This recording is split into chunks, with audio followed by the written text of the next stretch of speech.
పశ్చిమ గోదావరి జిల్లా తణుకు కూటమి పార్టీ నాయకులతో నియోజకవర్గ విస్తృత స్థాయి సమావేశం తణుకు భోగవల్లి బాపయ్య అన్నపూర్ణమ్మల కాకతీయ కళ్యాణ మండపంలో తణుకు శాసనసభ్యులు అరిమిల్లి రాధాకృష్ణ అధ్యక్షతన తణుకు నియోజకవర్గ తెదేపా జనసేన బీజేపీ కూటమి పార్టీల నియోజకవర్గ విస్తృత స్థాయి సమావేశం నిర్వహించారు। ఈ సమావేశంలో నియోజకవర్గ నాయకులు కార్యకర్తలు పెద్ద ఎత్తున పాల్గొన్నారు। ఈ సందర్భంగా ఎమ్మెల్యే రాధాకృష్ణ మాట్లాడుతూ కూటమి పార్టీల నాయకుల సమీక్షతో రాష్ట్రం ప్రగతి పదంలో నిలుస్తుందని, నియంతృత్వాన్ని నిర్బంధాలను దాటుకొని రాష్ట్రంలోని 11 ఉమ్మడి జిల్లాలలో 226 రోజుల పాటు 3132 కిలోమీటర్లు సాగిన చారిత్రాత్మక యువగళం పాదయాత్ర మొదలై నేటికి 2 ఏళ్లని ఆయన గుర్తు చేశారు।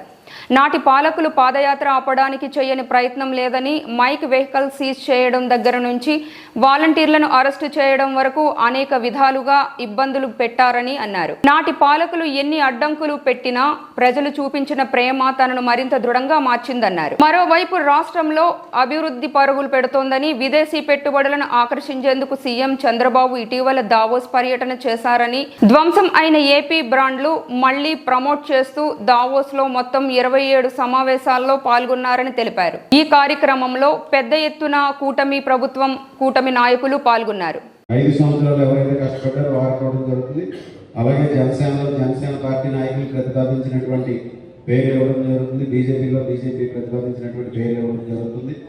ఈ విధంగా రాబోయే 5 సంవత్సరాలు కూడా ఇంకా అభివృద్ధి చేసుకునే విధంగా అన్ని రకాలుగా కూడా ముందుకు వెళ్దామని, అభివృద్ధి సంక్షేమంతో పాటుగా సుపరిపాలన అందించే విధంగా ఈరోజు మనందరం కూడా కలిసి పనిచేద్దామని, ఇంకా రాబోయే మళ్ళీ ఒక 2 సంవత్సరాలలో పంచాయతీ ఎన్నికలు వస్తాయి, తర్వాత జెడ్పీటీసీలు ఎంపీటీసీలు అన్నీ కూడా లైన్గా వస్తాయి।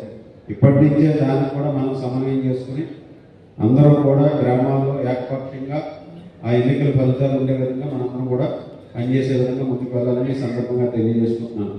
అలాగే ప్రత్యేకంగా ఈరోజు మన బీజేపీ కన్వీనర్గా ఉన్నటువంటి శ్రీధర్ గారు జిల్లా పార్టీ అధ్యక్షురాలుగా బీజేపీకి ఎన్నికల వారికి కూడా శుభాకాంక్షలు తెలియజేసుకుంటూ, బీజేపీ నుంచి కూడా వచ్చేటటువంటి సహకారం కూడా మనందరం కూడా ముందుకు వెళ్ళాలి। ఇక్కడ మా కేంద్ర మంత్రిగా వర్మ గారు ఉన్నారు, వారు కూడా ఎప్పటికప్పుడు మనల్ని అన్ని కూడా ఆలోచించి ఇక్కడ నిధులు కేటాయించడం అన్ని కూడా చేస్తున్నారు కనుక అందరినీ కూడా కలుపుకుని వెళ్దామని తెలియజేసుకుంటూ, ప్రత్యేకంగా ప్రతి ఒక్కరికి ఈరోజు ఈ సమావేశం ఇందాకే తెలిసింది కాబట్టి క్యాన్సిల్ చేయాలా, ప్రతి ఒక్కరికి పేరు పేరున ధన్యవాదాలు తెలియజేసుకుంటున్నాను। అందరికీ మరొకసారి కృతజ్ఞతలు తెలియజేసుకుంటున్నాను। అలాగే మీరు ఎవరైనా ఏదైనా క్షేత్రస్థాయిలో ఉన్నటువంటి సమస్యల్ని, విమర్శలు కాదు, సమస్యని ఏదైనా ఉంటే ఒకరి మీద వ్యక్తిగత విమర్శలు కాదు, వ్యక్తిగతమైన ద్వేషాలు కాదు, నిజంగా క్షేత్రస్థాయిలో సమస్యలు ఉంటే మీరు ఎవరైనా ఒకరి మాట్లాడాలనుకుంటే మాట్లాడచ్చు। ఒక అరగంటలో దీన్ని పూర్తి చేద్దామని తెలియజేసుకుంటూ